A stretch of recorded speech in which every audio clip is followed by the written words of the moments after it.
All right, welcome, welcome. We're on ground floor with trainer Brandy back here. Today we're gonna focus. Hi, Brandy.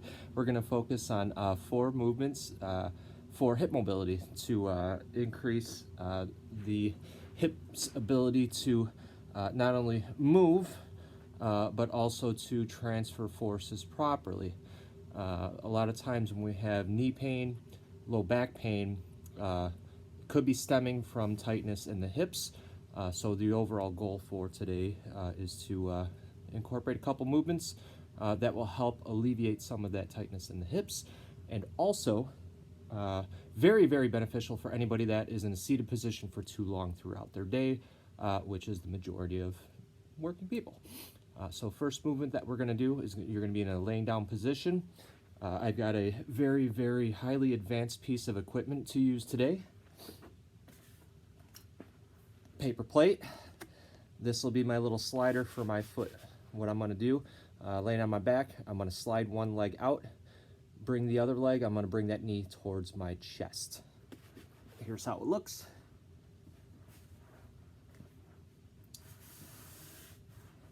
Hi, Brandy. So I've got my slider here underneath my right foot.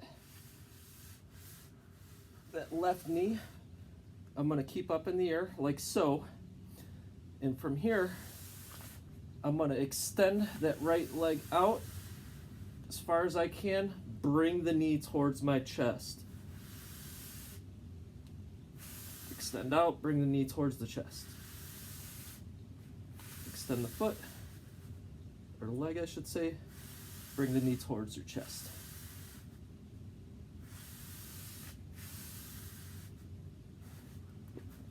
So first, that is our first movement.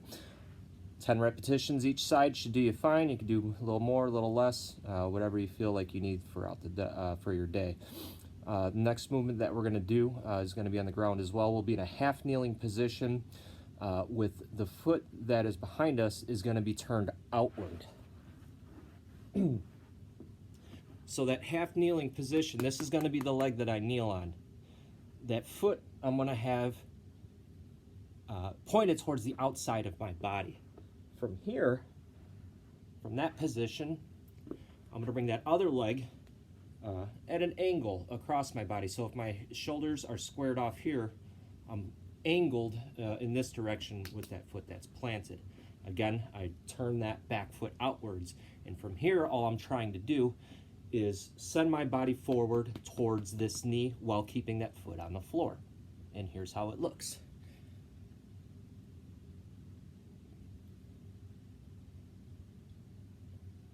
Again, I'm keeping that front foot on the floor, back foot remains toes pointed outward, and I'm just sending my body towards that knee. I'm sending my torso towards that knee.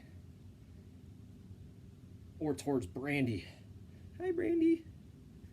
Say hi. Again, that's exercise number 2 for opening up the hips. Number 3 will require a weight, medicine ball, dumbbell. For this, I'm going to use a kettlebell, but lightweight here. Lightweight. We don't need anything. 5 pounds, 8 pounds, 10 pounds, somewhere in there. Nothing more than 10 pounds. We're going to be in that half kneeling position again, and from there, we're going to take the kettlebell, or whichever weight you have at home. We're going to lunge forward from that half kneeling position, and we're going to bring that kettlebell behind our head, or weight, whatever you have to use here. So again, half kneeling position, we're going to step out to a lunge and bring the weight behind our head.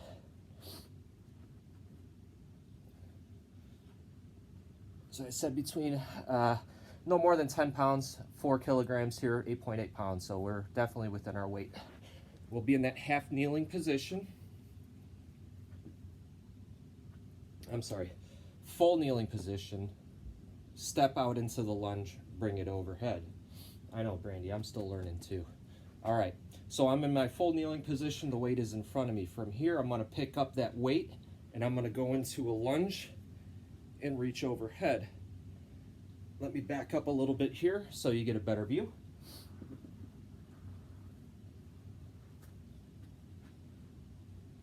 Kneeling on both knees, sitting down on my feet. I want to reach for that kettlebell, go into a lunge, send my body forward, reach that weight behind your head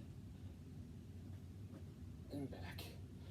So again, both knees on the floor, reach for that weight, bring it overhead, go into a forward lunge, sending your torso forward towards that front knee and back down to starting position. Let go of the weight so you get a fresh start each time.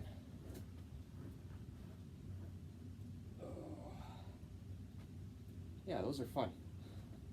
Again, stick with that rep range, about 10 repetitions will do you fine.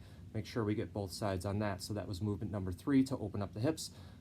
Last movement is going to be probably familiar with most people. This is going to just be an active hamstring stretch. So I'm going to have one foot forward, or I should say one leg forward straight, digging my heel into the floor. And from there, trying to keep my back as straight as possible, or as we like to say, neutral spine, natural curve to the spine. I'm going to try to keep that neutral curve to the spine as I go into that stretch. What I mean by that is I'm not trying to round the back to get low into this stretch, and it'll make sense once I perform it here, so bear with me. We do want to elevate your heel ever so slightly. Brandy, I hope you don't mind. I'm going to use one of your toys here. Yeah? All right, good. Again, from here, I'm going to bring the heel on top, toes pointed up towards the ceiling, and I'm just going to try to go into a hamstring stretch here. Brandy, scoot forward a little bit.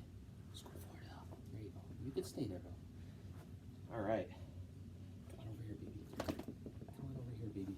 Good girl. Good girl. All right. So here, again, my foot is slightly elevated off the floor. I'm going to send my hips back, trying to keep a nice neutral spine here, and I'm just going to stretch out those hamstrings. Send my hips forward. That completes the movement. Again, straight leg, send the hips back, keep that neutral spine.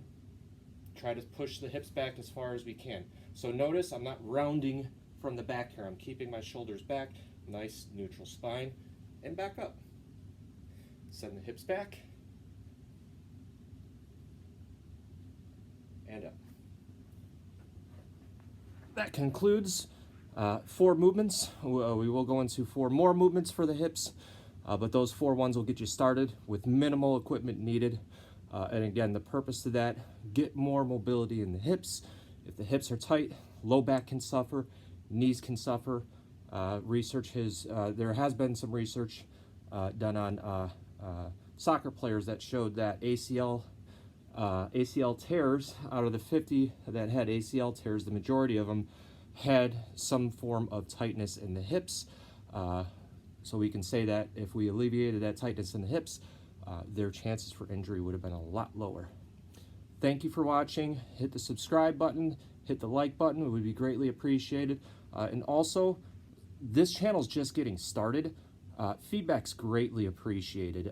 I know I'm still gonna be working with new cameras, microphones, whatever the case may be, but I want you to have a voice. So, you know, if you do see something that you think could be more beneficial to viewers, absolutely throw it in the comments. If you just want to say, hey, what's up, throw it in the comments.